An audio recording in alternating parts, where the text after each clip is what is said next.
बिस्मिल्लाहिर्रहमानिर्रहीम, अस्सलाम वालेकुम। दुनिया के इस वक्त सबसे बड़े मसलों में एक बड़ा मसला फ़िज़ाई आलूदगी का है। तेज़ी से बदलती हुई आबोहवा इंसानों के लिए ख़तरनाक किस्म की बीमारियां पैदा कर रही है। गुज़श्ता चंद बरसों से पाकिस्तान का शुमार भी स्मोक से ज़्यादा मुतासरा जो ममालिक हैं उनमें किया जा रहा है। ताहम पंजाब और बिलखसूस वस्ती पंजाब और लाहौर सबसे ज़्यादा मुतासर होते हैं। सूबे में स्मोक पर काबू पाने के लिए पंजाब ने मुख्तलिफ अशिया की बाक़ियात जलाने पर 1 महीने के लिए सूबे भर में दफ़ा 144 नाफिज की है। अमल ना करने वालों के खिलाफ कानून के मुताबिक कार्रवाई होगी। फसलों की बाक़ियात, टायर, रबड़ की मसनूआत जलाने पर दफ़ा 144 नाफिज हुई है। जी, महकमा दाखिला पंजाब की जानिब से नोटिफिकेशन जारी किया गया है और नोटिफिकेशन ये बता रहा है कि स्मोक के खतरे से निपटने के लिए फौरी इकदाम किए जा रहे हैं। फिजा को स्मोक से बचाने के लिए पुरानी डिज़ाइन के भट्टों को बंद रखा जाएगा और कूड़ा करकट जलाने, टायर, प्लास्टिक, पॉलिथीन बैग्स, रबड़, लेदर आइटम समेत इससे मुतल्लिक़ तमाम चीज़ों को आग लगाने पर पाबंदी होगी। स्मोक दरअसल धुंध और धुएं की आमेजिश से बनती है जो सेहत के लिए इंतहाई मुज़र है। स्मोक को कीमियाई हैसियत की बुनियाद पर 2 इकसाम सल्फ्यूरस स्मोक और फोटोकेमिकल स्मोक जो है इनमें मुनक़सिम किया जाता है। होता यह है कि nitrogen oxide, carbon monoxide, transport से खारिज होने वाला धुआं और मुख्तलिफ किस्म के जो कीमियाई मादे होते हैं वो मिलकर ग्राउंड लेवल ओजोन बनाते हैं जो मुज़र सेहत ओजोन कहलाती है। इसके 2 से 3 माइक्रोमीटर साइज के ज़रात भी जानदारों के लिए नुकसानदेह साबित हो सकते हैं। ग्राउंड लेवल ओजोन ज़मीन के करीब होने की वजह से सिर्फ इंसानों पर ही नहीं बल्कि पौधों और दरख्तों पर भी असरअंदाज होती है। फोटोसिंथेसिस का अमल मुतासिर होने से पौधों की कुदरती रंगत कम या सिरे से ही खत्म हो जाती है, जबकि इसके बढ़ने और फलने फूलने के अमल पर भी मुज़र असरात मुरतब होते हैं। चूँकि दरख्त माहौलियाती आलूदगी ख़त्म करने और ज़मीन का दर्जा हरारत नॉर्मल रखने में अहम किरदार अदा करते हैं, लिहाजा जब ये मुतासर होते हैं तो आलूदगी भी बढ़ती है। फिर स्मोक के नतीजे में मुख्तलिफ बीमारियाँ मसलन फेफड़ों के अमराज, खसूसन ब्रोंकाइटिस, दमा, तपेदिक, दिल, जल्द और आँखों के अमराज की शरह में जो है वो मुसलसल इजाफा देखने में आ रहा है। आखिर क्या वजह है कि दुनिया में वसी पैमाने पर माहौलियाती तब्दीली के लिए रकम भी खर्च की जा रही है, मगर उसके बावजूद भी माहौलियाती आलूदगी कम होने की बजाय मजीद बढ़ती ही जा रही है। हमारे साथ मौजूद हैं जी इस पर बात करने के लिए रियाज अहमद साहब, डायरेक्टर जनरल हैं मेट्रोलॉजिकल सर्विसेज के। बहुत शुक्रिया रियाज साहब शो में ज्वाइन करने के लिए। रियाज साहब, ये पंजाब में गुज़श्ता 10 सालों से स्मोक का मसला जो है वो हर गुजरते साल के साथ बढ़ता ही चला जा रहा है। हुकूमत माहौलियाती तब्दीली के हवाले से इकदाम तो कर रही है, लेकिन अब क्या वजह है कि नताइज उस तरीके से नज़र नहीं आ रहे? जी थैंक यू। बड़ा इम्पोर्टेंट इशू के ऊपर जो अभी आने वाला है और उसकी जो टाइमिंग है वो तकरीबन शुरू होने वाली है। बेसिकली काम शुरू हो चुका है उसके ऊपर और इसके जो रिजल्ट्स है वो आगे 2-3 सालों के अंदर आना शुरू हो जाएंगे, क्योंकि अचानक इसी तरह पॉसिबल नहीं है। अभी कुछ अवेयरनेस की मज़ीद ज़रूरत है। गवर्नमेंट ने तो अपने स्टेप्स ले लिए और काफ़ी हद तक जिस तरह पंजाब गवर्नमेंट आपने अपने रिपोर्ट में भी बता दी, काफ़ी जो रूल रेगुलेशन है उसकी टेक्निक्स की है और वो एरिया जहाँ पे इसकी एमिशंस हो रही है, ख़ासकर ग्रीन हाउस गैसेस की, पोल्यूशंस की, वहाँ पे काफ़ी हद तक रेगुलेशंस भी अप्लाई कर दिए। तो मेरे ख्याल में आगे जो टाइम आ रहा है, क्योंकि उसी रेशो के साथ इंटरवेंशंस भी बढ़ रही है। पहले ये था कि इतने ज़्यादा इंटरवेंशन नहीं होते थे, लेकिन जो जो वक्त गुजर रहा है, पॉपुलेशन बढ़ रही है, एनवायरमेंटल जो डिग्रेडेशन है वो बढ़ती जा रही है। तो उनके साथ साथ जो एनवायरमेंटल डिग्रेडेशन है वो भी एक स्टेप है उनकी तरफ भी, जब गवर्नमेंट ऑलरेडी एक्शंस लिए हुए हैं। लेकिन ये सारी चीज़ें बिल्कुल अचानक नहीं हो रहे, क्योंकि असल जो चीज़ है उसकी इनिशिएटिव्स है। तो लास्ट 3 साल से तकरीबन इसके ऊपर इनिशिएटिव्स लिए हुए हैं और मेरे ख्याल में आगे जो आने वाले साल है, एक तो क्योंकि ये ज़्यादा वेदर के साथ भी रिलेटेड है, तो वो तो एक एक्सेप्शनल केस है। लेकिन जो मैन मेड उसके साथ इंटरवेंशंस हो रहे हैं कि उनके पास, उनके ऊपर अगर जब ये काबू पा लिए जाते हैं तो काफ़ी हद तक उम्मीद है कि इंशाल्लाह आगे जो साल आ रहे हैं बजाय इसके कि वो इंक्रीज हो जाए, मेरे ख्याल में इनकी जो इंटेंसिटी है वो कम होनी शुरू हो जाए। अल्लाह करे कि ऐसा ही हो। अच्छा रियाज साहब, मुझे ये भी बताइएगा कि हम इसको ज़्यादा देखते हैं लाहौर, वस्ती पंजाब में, जब वो तमाम रेशो की एक लिस्ट आती है कि कौन सा शहर दुनिया में इस वक्त स्मॉग कितने % है और कितनी फ़िज़ाई आलूदगी के साथ कितने % एयर जो है वो ठीक नहीं है और कितने % है, तो वो जो हमारे सामने चार्ट आता है, लाहौर हम देखते हैं कि उसमें सर फहरिस्त होता है। तो जो ये इलाके जो बहुत ज़्यादा इंटेंस होते हैं स्मॉग के लिए, क्या कोई ख़ास वजह होती है उसकी, और लाहौर में ये होने की ज़्यादा क्या वजह है?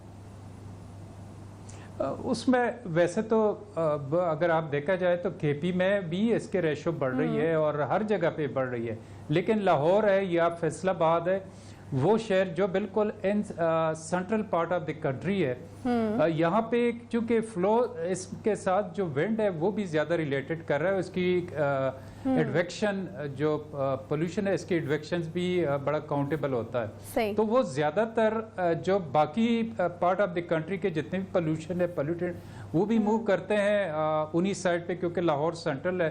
फिर दूसरी साइड पे चूंकि ये हमारे नाइबर कंट्री के साथ भी लगा हुआ है, वहाँ से भी कुछ एमिशन हमारी तरफ से भी जाते हैं, वहाँ से भी आते हैं। तो इसी वजह से आपको ज़्यादा कंसंट्रेशंस जो है वो लाहौर के डेफिनेटली, फिर लाहौर के अपनी डायनेमिक्स है, उनकी जो पॉपुलेशन है या वहाँ पे जो जितनी फैक्ट्रीज़ है, वो एसोसिएटेड ट्रांसपोर्टेशन है, वो भी काफ़ी हद तक ज़्यादा है।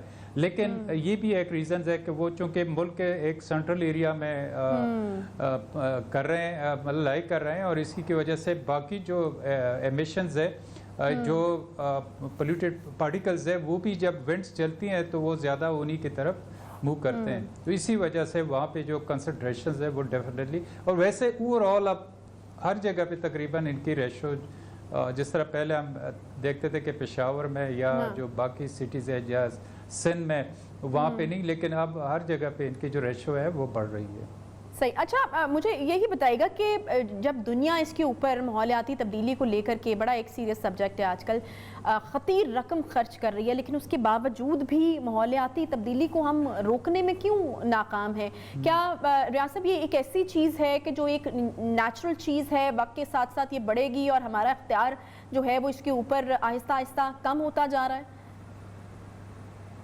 नहीं, असल में जब ये इसकी जो ज़्यादा मूवमेंट शुरू हुआ तो उस वक्त कोई किसी भी गवर्नमेंट, किसी भी मुल्क ने इनके ऊपर जो मेजर्स है वो नहीं लिए, और ये तो अभी अगर आप देखा जाए तो लास्ट 10 ईयर्स जो थे, इनके ऊपर ग्लोबली इनके ऊपर एक्शंस लिए गए और ज़्यादा सीरियसनेस जो है वो शो किया गया।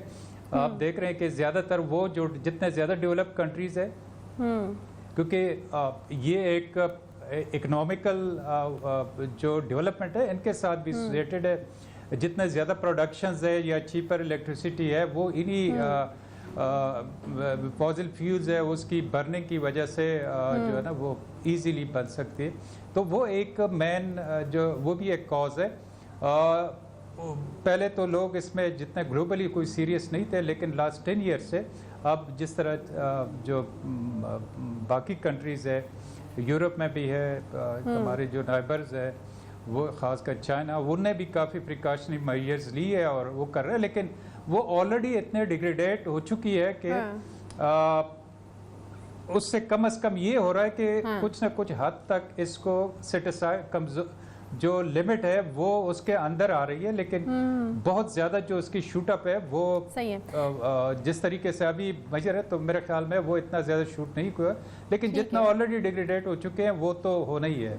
ठीक है। अच्छा रियाज साहब ये बताएगा कि अब से कुछ दिनों बाद या 20-25 दिन अगर कह लें, क्योंकि नवंबर जो है वो बहुत ज़्यादा स्मॉगी महीना होता है हमारे यहाँ, मुझे ये बताएगा कि क्या कोई प्रेडिक्शन भी आप लोगों की तरफ से की जा सकती है कि इस बार जो है वो स्मॉग के लेवल्स क्या रहेंगे, इंटेंसिटी क्या रहेगी, और फिर मतलब जो इक़दामात अभी लिए गए हैं दफ़ा 144 और कुछ ख़ास चीज़ों के जलाने पर पाबंदी, आपको लगता है काफ़ी है वो? नहीं, वो काफ़ी है, लेकिन उसके साथ एक नेचुरल जो एसोसिएशन है वो वेदर की है, अच्छा। अगर वेदर जिस तरह अभी ड्राइनेस की तरफ जा रहे हैं, आगे आगे आने वाले दिनों में कोई इस तरह वेदर एक्सपेक्टेड नहीं, सिवाय शमाली इलाकों में। इनके अलावा जो प्लान ईयर्स है वहाँ पे कोई ऐसा वेदर एक्सपेक्टेड नहीं है। दूसरे के टेम्परेचर भी ग्रेजुअली कम होना शुरू हो जाएगा, तो टेम्परेचर का कम होना और दूसरा जो ड्राई वेदर है वो बहुत इसमें ये काफ़ी इंस्टिगेट करते हैं, इस बड़ा रोल प्ले कर रहे हैं। तो ये एक नेचुरल प्रोसेस है, और चूंकि एटमॉस्फेयर जब स्टेबल बन जाते हैं फिर इनकी इंटेंसिटी बढ़ना शुरू हो जाती है। तो ये बियॉन्ड दैट के गवर्नमेंट ने बड़े अच्छे स्टेप्स लिए हैं, और आगे मतलब जो एमिशन के रेशो है वो कम होगा, लेकिन एक नेचुरल जो इनको एनहांस कर रहे हैं वही बारिश और जो स्टेबल एटमॉस्फेयर है, जो जिसमें विंड्स कम हो जाते हैं या टेम्परेचर कम होना शुरू हो जाते हैं, ड्राइनेस बढ़े, तो वो एक उनकी एक है जो नेचुरली इनको एनहांस करेगा इसके। बहुत शुक्रिया जी। डॉक्टर रियाज अहमद साहब हमारे साथ मौजूद थे, डायरेक्टर जनरल मेट्रोलॉजिकल सर्विसेज। बहुत शुक्रिया आपका। और स्मॉग जो है वो उसको अब से चंद दिनों में हम लोग एक्सपीरियंस करने ही वाले हैं। एहतियाती तदाबीर या फिर एहतियातें जो हम कर सकते हैं वो हम ऑलरेडी कोरोना की वजह से कर रहे हैं, क्योंकि जब भी स्मॉगी दिन शुरू होते हैं तो मास्क लगाने की बहुत ज़्यादा हिदायत की जाती हैं, ताकि वो हवा में मौजूद जो पार्टिकल्स हैं उनको हम सांस के साथ अंदर ना ले जा सकें। तो अपनी तरफ से एहतियात बहुत ज़रूरी है, बिकॉज ये आपकी सेहत के लिए जो है वो बहुत मुज़र हो सकते हैं ये ज़रात और ये स्मॉग। एक छोटा सा हम क्विकली ब्रेक लेते हैं, ब्रेक के बाद वापस आएंगे, साथ रहिए।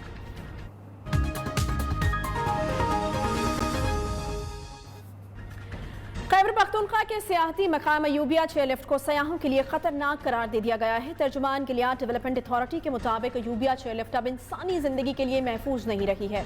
चेयरलिफ्ट को इस हालत में चलाना इंसानी जानों के लिए एक बड़ा रिस्क है। गिलियाद डेवलपमेंट अथॉरिटी ने तफरीही मकाम यूबिया में मौजूद चेयरलिफ्ट को खतरनाक करार देते हुए फौरी तौर पर बंद करने का नोटिस जो है वो जारी किया है। लेकिन यहाँ पर हैरत की बात यह है कि इंसानी जानों के लिए खतरनाक करार दी जाने वाली चेयरलिफ्ट को अभी तक चलाया जा रहा है। नोटिफिकेशन के मुताबिक सन 2019 में ऑस्ट्रिया के एक इदारे से लिफ्ट का मुआयना करवाया गया था, जिसकी रिपोर्ट में चेयरलिफ्ट को इंसानी जिंदगियों के लिए खतरनाक करार दिया गया था। जीडीए की जानिब से जारी करदा प्रेस रिलीज में कहा गया है कि यूबिया चेयरलिफ्ट को इसकी मौजूदा हालत में चलाना इंसानी जानों के लिए एक बड़ा खतरा है। वाज़ेह है कि चेयरलिफ्ट को एक ऐसे वक्त में बंद करने का फैसला किया गया है जब यूबिया चेयरलिफ्ट के तौसी मंसूबे के खिलाफ गिलियात बचाओ तहरीक की एबटाबाद हाईकोर्ट में दायर करदा दरखास्त पर आर्जी हुक्म इम्तनाई भी जारी किया गया है। ताहम जीडीए के डायरेक्टर जनरल रजा हबीब के मुताबिक चेयरलिफ्ट बंद करने के फैसले का अदालती फैसले से कोई ताल्लुक नहीं है, और उन्होंने अदालत में भी रिपोर्ट जमा करवा दी है कि चेयरलिफ्ट इंसानी जानों के लिए खतरनाक है। जीडीए की तरफ से गैर मुल्की कंपनी WPK की एक सफ़े की रिपोर्ट भी जारी की गई है, जिसमें कहा गया है कि 7 अप्रैल 2019 में WPK सरबरा और माहिरीन ने चेयरलिफ्ट का दौरा किया था, और इस दौरे के दौरान माहिरीन को इल्म हुआ कि लिफ्ट का इस्तेमाल इंतहाई खतरनाक है, जिसके बाद 24 सितंबर को नोटिफिकेशन जारी किया गया, मगर इसके बावजूद लिफ्ट चल रही है।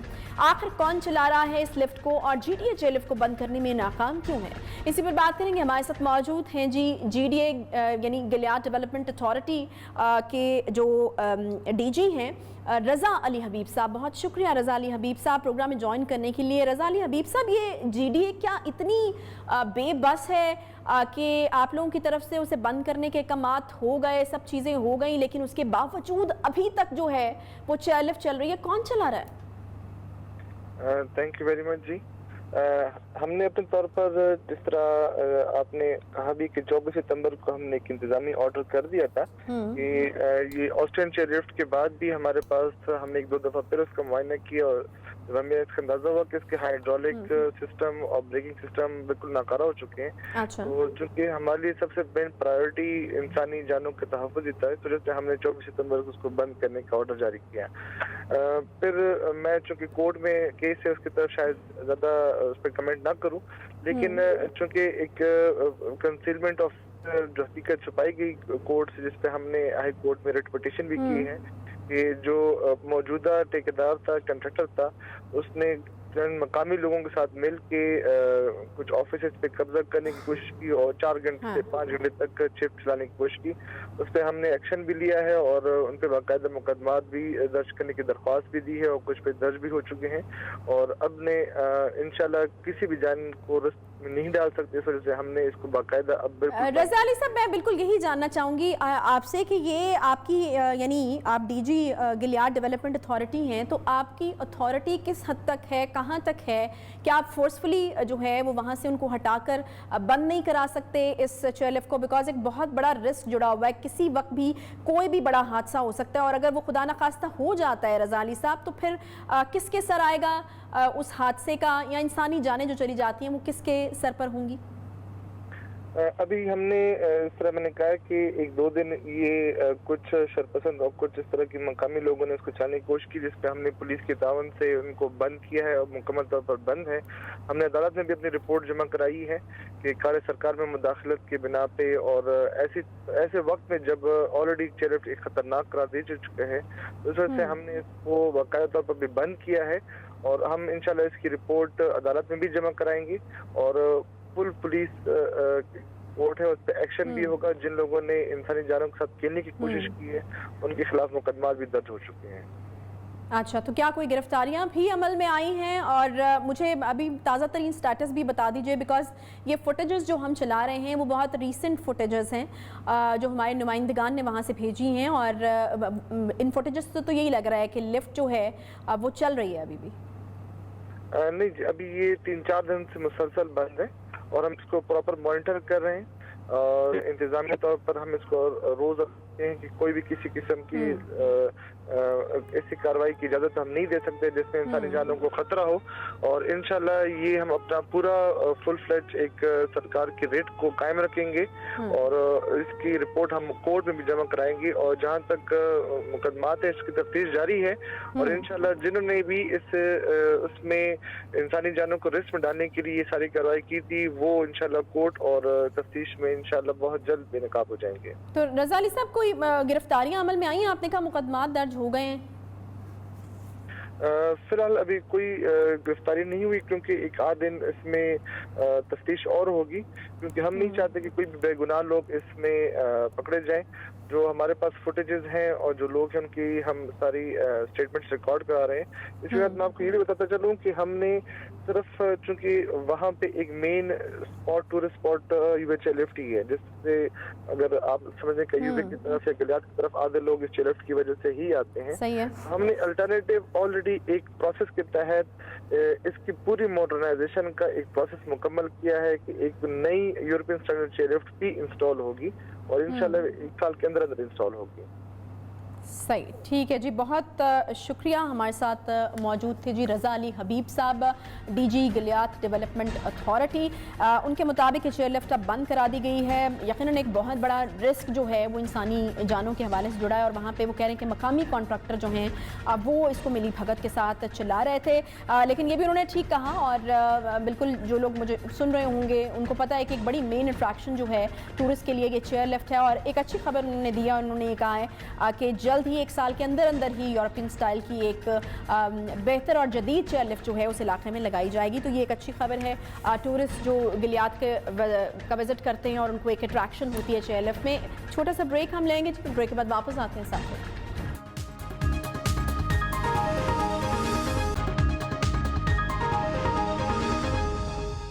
वेलकम बैक जी। पाकिस्तान क्रिकेट इस वक्त मुश्किलात का शिकार है। दौरा न्यूजीलैंड की मनसूखी और फिर इंग्लिश क्रिकेट टीम की दौरा मनसूखी ने पाकिस्तान में शायकीन क्रिकेट को काफ़ी मायूस कर दिया है। पीसीबी चेयरमैन रमीज़ राजा ने पाकिस्तान में क्रिकेट की दोबारा बहाली के लिए दौरा वेस्ट इंडीज़ से तवक्कुआत वाबस्ता कर ली हैं।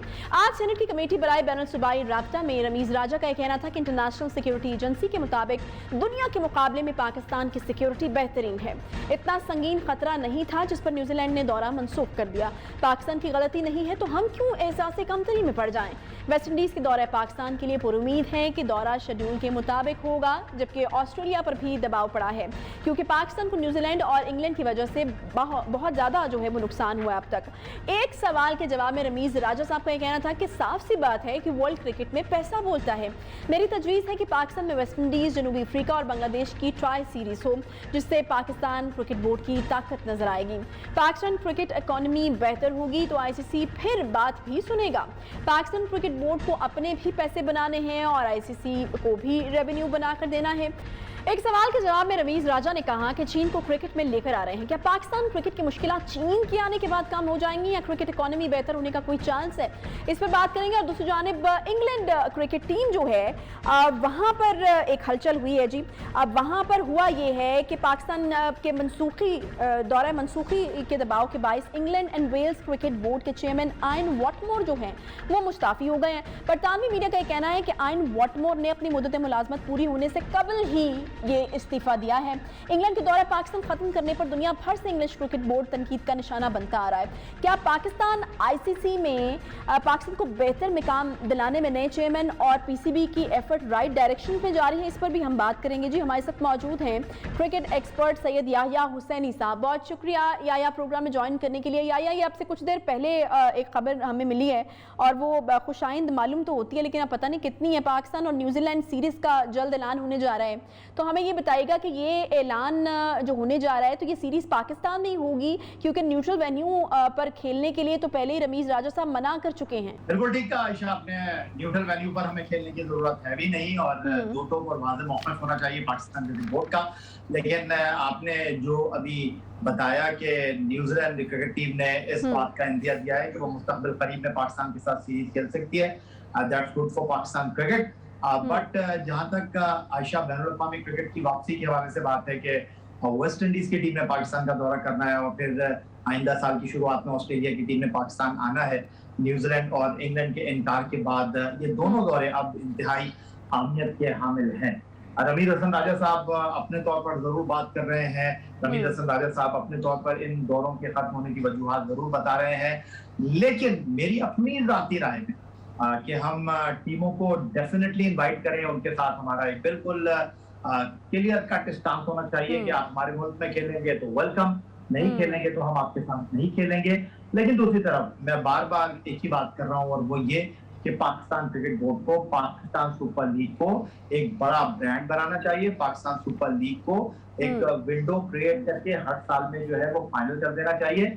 यही पाकिस्तान क्रिकेट की बप्पा है, यही पाकिस्तान क्रिकेट की पहचान है। सही है, सही है। अच्छा, ये जो आयन वॉटमोर मुस्ताफ़ी हुए हैं आज और कहा जा रहा है कि इंग्लैंड का दौरा पाकिस्तान ख़त्म करने के बाद बोर्ड पर काफ़ी जो है वो तनकीद की जा रही थी, तो चेयरमैन साहब जो हैं वो इस प्रेशर में थे, तो किस हद तक जुड़ी हुई है दोनों बातें आपस में? अच्छा देखें, उनका मुस्ताफ़ी होना और यूं अचानक अपने ओहदे को छोड़ देना बहरहाल एक बड़ी खबर तो है और उससे बड़ी खबर ये कि पाकिस्तान क्रिकेट बोर्ड के सरबरा रमीज़ हसन राजा साहब ने अपने ट्विटर अकाउंट पर जो है इस खबर को ब्रेकिंग न्यूज के तौर पर पेश किया और फिर उन्होंने इसको डिलीट भी किया। लेकिन इंग्लैंड की क्रिकेट टीम का दौरा पाकिस्तान मंसूख कर देना, जिस तरह माइकल होल्डिंग हो गए, माइकल एथर्टन हो गए, उनकी खवातीन क्रिकेटर्स हो गई, उनके साबिक क्रिकेटर्स हो गए, उनके अखबारात हो गए, उनकी मीडिया हो गया, जिस तरह उन्होंने आड़े हाथों लिया है इंग्लिश क्रिकेट बोर्ड को। आई थिंक के English and Wales cricket board के सरबराह इस चीज को प्रेशर के तौर पर एब्जॉर्ब नहीं कर सके, क्योंकि वाज़ेह तौर पर ये बात सामने आई कि इंग्लैंड के खिलाड़ियों को नहीं पता था कि जनाब पाकिस्तान का दौरा जो है वो खत्म किया गया है और ये तन्हा England and Wales cricket board ने ये फैसला किया। तो अच्छी बात है, दुनिया के लिए एक बड़ा पैगाम है ये कि जनाब पाकिस्तान तो सबके साथ बड़े नेक नियति के साथ उनके मुफादात के लिए खड़ा रहता है, लेकिन पाकिस्तान के साथ कोई खड़ा नहीं रहता। और एक गोरे ने इस बात के प्रेशर को महसूस किया और अपनी जगह छोड़कर चला गया। ये कामयाबी मैं कहूंगा पाकिस्तान क्रिकेट की। तो ये जो नई चीज़ सामने आ रही है और इंटरेस्टिंग भी लग रही है या ये जो चाइना की टीम बनाने की बात हो रही है, तो क्या लगता है कि कितना सक्सेसफुल रहेगा ये वाला वेंचर और कितनी इम्पोर्टेंस हम बढ़ा सकते हैं चाइना को क्रिकेट में ला करके, और ICC में हमारी वर्थ जो है वो कितनी बढ़ सकती है अगर ये सक्सेसफुली हो जाता है जिस तरीके से कहा जा रहा है? हाँ, गालिबन आयशा जो बात कर रही हैं वो आज जो सेनेट की कायमा कमेटी बराए खेल में गुफ्तगू की है रमीज हसन राजा साहब ने। जी। और उन्होंने बात की है कि पाकिस्तान क्रिकेट को मजबूत करना होगा। उन्होंने बात की कि जी हम दुनिया को एक मैसेज देंगे, चाइना को क्रिकेट में लेकर आएंगे और चाइना के क्रिकेट में आने से जो है वो पाकिस्तान की क्रिकेट ही नहीं दुनिया की क्रिकेट में पैसा भी आएगा। मैं इसे ये बिल्कुल नहीं कहूंगा कि एक दीवाने का ख्वाब, मैं ये जरूर कहूंगा कि रमीज हसन राजा साहब एक फॉर्मर क्रिकेटर हैं, वो बातों के गुफ्तार के भी राजा हैं और उन्होंने वक्तन फवक्तन इस बात को भी साबित किया है। देखिए, चाइना की क्रिकेट में एंट्री अच्छी बात है, लेकिन इसके लिए उनके पास खिलाड़ी भी होने चाहिए, इसके लिए उनके पास स्किलफुल क्रिकेटर्स भी होने चाहिए। शायद आपकी मालूमात में इजाफा हो। नहीं तो हम अच्छी ट्रेनिंग दे सकते हैं, या पीसीबी सपोर्ट कर सकता है, राइट? तो मेरा ख्याल है कि अगर इतनी ही पैसे के साथ और अच्छे कोचेस के साथ टीमें बन सकती हैं आयशा, तो मेरा ख्याल है कि सऊदी अरब की बड़ी ख्वाहिश है, अरब ममालिक की बड़ी ख्वाहिश है कि वो वर्ल्ड चैंपियन बने। लेकिन वर्ल्ड चैंपियन तो दूर की बात, वो 32 टीमों में हर 4 साल के बाद जो वर्ल्ड कप होता है हर साल क्वालिफाई कर नहीं पाते। अगर पैसों के बलबूते पर टीमें बनना शुरू हो जाती हैं, अगर पैसों की बलबूते पर आप अच्छे कोचेस से जो है वो कोचिंग ले लेते, तो मेरा ख्याल है कि ब्रुनाई दारुसलाम की क्रिकेट टीम आज बेहतरीन क्रिकेट टीम होती, सऊदी अरब की क्रिकेट टीम आज बेहतरीन क्रिकेट टीम होती। कोच आपको सिखा सकता है। नहीं तो क्या चाहिए मतलब अगर चाइना की टीम हम बनाना चाहते हैं तो उसके लिए क्या होना चाहिए, इंग्रेडिएंट्स क्या हैं? देखिए आयशा, मैं आपको यही बता रहा था कि एक लंबे अरसे से माजी में पाकिस्तान के क्रिकेटर्स चाइना में जाते रहे हैं और चाइना में क्रिकेट के हवाले से वहां पर काम करते रहे हैं। लेकिन अगर हम टेक्नोलॉजी की बात करते हैं, अगर हम दुनिया में आगे बढ़ने की बात करते हैं, बिजनेस की बात करते हैं, तो इसमें तो कोई दो राय है नहीं। लेकिन चाइना क्रिकेट में आ जाएगा और वहां पर क्रिकेट जो है वो दुनिया में पाकिस्तान, भारत, श्रीलंका की तरह मकबूल है, इस तरह चाइना में भी हो जाएगी। ये मेरा ख्याल है थोड़ा सा जल्दी हो गया और बहुत ज्यादा हो गया है। चाइना क्रिकेट में इन्वेस्ट कर सकता है, लेकिन इसके लिए जरूरी है कि वहां पर भी लोगों में क्रिकेट का जोश और खरोश होना चाहिए, वहां पर भी लोगों में क्रिकेट का पैशन होना चाहिए कि वहां की कंपनियां तभी आएंगी जब वहां पर स्टेडियम क्रिकेट मैचों के दौरान भरे। अभी तो वो लोग बिल्कुल चूसनी मुंह में लेकर बैठे हुए हैं। तो आप बात कर रहे हैं कि जी वो क्रिकेट में कदम रख देंगे, वो पैसे लेकर आ जाएंगे, बिल्कुल पैसे लेकर आ सकते हैं, इसमें कोई दो राय नहीं है। लेकिन ये कह देना कि जी वो बेहतरीन टीम बन जाएंगे, तो भाई आप तो 1952 से क्रिकेट खेल रहे हैं, आप कितनी बार वर्ल्ड चैंपियन बने, आप कितनी बेहतरीन क्रिकेट खेले, आपको ज्यादा दूर जाने की जरूरत नहीं, अपने गिरेबानों में झांकने की जरूरत है, अपने गिरेबान में झांकने की जरूरत है। आपने कितनी अच्छी क्रिकेट खेल ली है। पाकिस्तान में तो गली मोहल्ले में क्रिकेट होती है, स्कूल का बच्चा क्रिकेट खेलता है, कॉलेज का बच्चा क्रिकेट खेलता है। पाकिस्तान में तो रोजाना की बुनियादों पर बच्चे स्कूल नहीं जाते लेकिन क्रिकेट के मैदान में आपको खेलते हुए दिखाई देते हैं। तो यहाँ पर तो सब कुछ मौजूद है, इसके बावजूद हम बेहतरीन टीम नहीं है, बेहतरीन सलाहियतों के हामिल खिलाड़ी हमारे पास जरूर मौजूद हैं। तो आप कह रहे हैं कि चाइना में आप एक चिंगारी भड़काएंगे और उनके पास सचिन तेंदुलकर, ग्लेन मैकग्रा, जावेद मियांदाद, शाहिद आफरीदी जैसे। अच्छा याया, मुझे ये बताएगा, एक तो पीएसएल वाली बात आपने की और वो बड़ी पॉजिटिव और सही बात थी, और क्या ऐसी 2-3 मोटी चीज़ें आप हमें बता सकते हैं जो इस वक्त फौरी तौर पर नागुज़ीर हैं जी करना और फौरी तौर पर करनी चाहिए, और उनको करने से जो है वो हम थोड़ी उम्मीद रख सकते हैं कि बेहतरी की तरफ जाएंगी चीज़ें? देखिए आयशा, बात दरअसल ये है कि हर आदमी ये समझता है कि मैं बेहतरीन काम कर रहा हूँ, और अभी रमीज हसन राजा साहब ड्राइविंग सीट पर आए हैं और बहरहाल इमरान खान साहब वजीर आजम हैं, पेट्रन हैं, और उन्होंने उनको जो टास्क दिया है वो ये दिया है कि आपने पाकिस्तान टीम को इस वक्त दुनिया की बेहतरीन टीम बनाना है। और रमीज हसन राजा साहब के आते ही वकार यूनुस और मिसबाउल हक टीम को छोड़कर चले गए, और वाजे मैसेज ये था कि जनाब अगर आप छोड़ेंगे नहीं तो हम आपको घर भेज देंगे, और वकार यूनुस साहब का इंटरव्यू जो है इस बात का खुलासा कर रहा है। लेकिन इस वक्त जो आप वर्ल्ड T20 खेलने के लिए जा रहे हैं, बातें बहुत ज्यादा हो रही हैं, बातें बहुत ज्यादा हो रही हैं, हमें काम दिखाई नहीं दे रहा। जिन खिलाड़ियों को आपने टीम में मुंतखब किया है वो डोमेस्टिक T20 में जो है वो मुंह के बल गिरे हैं। तो आपको मेरिट पर फैसले करने चाहिए। जरूरी नहीं है कि आप जिस टीम को मुंतखब करेंगे वो हर मैच जीतेगी, जरूरी नहीं है कि वो हर मैच में जो है वो 100% देगी। देखें, लेकिन बावजूद इसके आपके फैसले अच्छे होने चाहिए, right man for the right job होना चाहिए। लेकिन अभी तक रमीज हसन राजा साहब जो हैं वो सिर्फ बातें कर रहे हैं, वो सिर्फ 92 वर्ल्ड कप के शहर में मुब्तला है, वो सिर्फ 92 वर्ल्ड कप की बात करते हैं, उनको ये सही। सोचना चाहिए कि 2009 में भी हम चैंपियन बने, 2017 में भी हम चैंपियन बने हैं, सिर्फ 92 में चैंपियन नहीं बने थे। और इस वक्त हम खेलने के लिए जा रहे हैं T20 का टूर्नामेंट। माजी में हम चैंपियन रहे हैं, हमारी अच्छी कारकर्दगी रही है।